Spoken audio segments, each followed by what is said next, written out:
This is a Kodak i4850 series scanner. I'm going to show you how to clean the document path and feed rollers on this scanner. These techniques can also be applied to other 4000 series scanners as well as 5000 series scanners. For this scanner, as with any scanner, we recommend you use the proper materials. For that, we recommend isopropyl alcohol along with Kimtech wipes. The isopropyl alcohol is easy to use when you put it in a spray bottle to help control the amount of solution you use.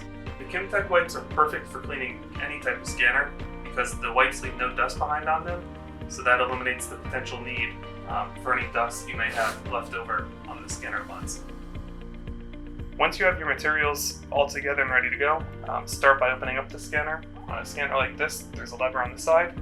Pull that in and lift it up so that way the scanner top is open and you can clearly access the inside.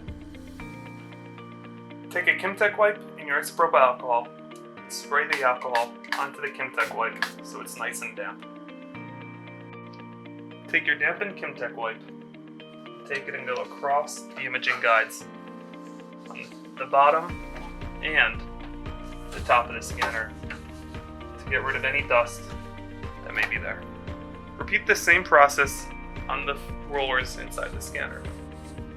Make sure you clean the bottom as well as the top rollers on the scanner. Repeat this as many times as necessary, depending on how frequently or infrequently you clean your scanner. You can also take a nice particle vacuum and vacuum out the insides to remove any further dust or potentially staples that may be inside the scanner. And that's how you clean the document path and feed rollers on a Kodak i4850 scanner.